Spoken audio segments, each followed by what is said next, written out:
matters of little detail have conveniently overlooked the fact that the action-reaction story was a non-interview and has been confirmed as such.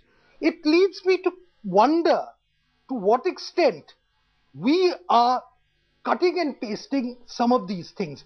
Are we using the allegations, like the allegations which were there about Mr. Modi having attended a particular meeting and said that Hindus must be allowed to express their outrage or whatever words to that effect? There has been no corroborative evidence at all to that. And yet, that seems to form a basis of your indictment. You use the word guilty. Rahul, Guilty of what? The SIT report does not say. If he was guilty, then the SIT report would have said there are enough grounds to criminally prosecute. Okay. him. Rahul, if I could just intervene, Rahul, if I could just intervene here, if I could just intervene here to take on some of what Swapan has said. If this was a purely interpretive thing of the document, and if there was any malintent in it, we would not have put out the conclusion of what Raghavan has come to, that there's no further grounds for probing him under the law, which is a very narrow focus. Shoma, I wasn't attacking you. No, Shoma, because you were saying there's an interpretive. I was just saying that I was putting what headlines today was saying Narendra Modi found guilty. You didn't say that. But Swapan, I just wanted to. You were making out a moral case. Sure. You are making out a moral case which you are completely justified in making. I'm not contesting that. After all, it's a matter of perception. But to say guilty is a legal term. Sure. What I would like you might find him morally culpable. That's really something else. Sure. No, thanks for clarifying that. What I would like to draw attention to is that of the 32 allegations, it is true that the SIT says only a few could be substantiated. But those few are exactly what we are discussing. The fact that police records were destroyed, that wireless communications were destroyed, that upright officers were transferred, that indicted officers were rewarded at a time when Mr. Modi was not only the chief minister, but was the home minister, under whom law and order, police and intelligence directly came under him, So as you're right, under the narrow focus of the law and the SIT's mandate, legally Mr. Modi there may not be enough evidence to prosecute him, but it is certainly ground enough for us to discuss that what are the parameters beyond which a leader cannot legitimately hold office. And this I don't say as an agenda against Mr. Modi, but as a general principle of justice in a democratic society. Okay.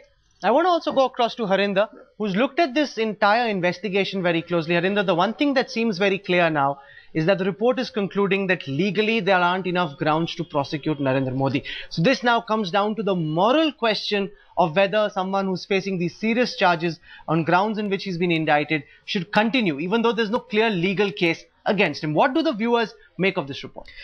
Well, look, this is the first document, and it's a very important committee, because this is an SIT which was set up by the Supreme Court.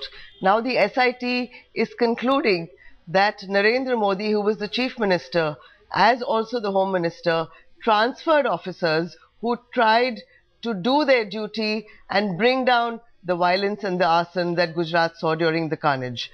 Now, why were these officers transferred? Why were records destroyed? This is the first time that you have a report which points to everything that the Gujarat government did wrong.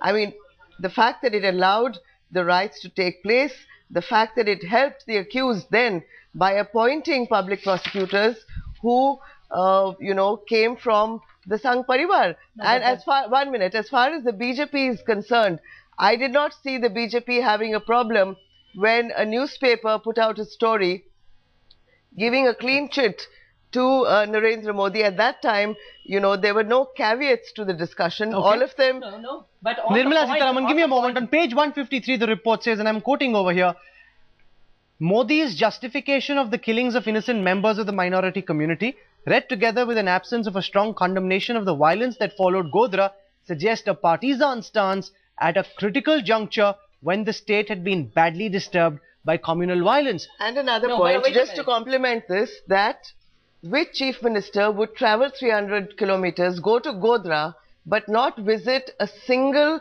locality where Muslims are being killed? I mean, surely you can question the chief minister for being biased, and the report does talk about Narendra Modi's discriminatory attitude. No, but wait a minute. This is, I mean, like, you want to build on conjecture over conjecture, but the kind of points that which are coming out most suggest to me that we're picking on lines which are taken from the report. Wait a minute. Let me just finish. It's not fair. Let me just finish. You seem to be pointing out specific things. I want to ask you, what are the specific lines that the report is used to indict Modi? That which you're using as your supportive line there. SIT report indicts Modi.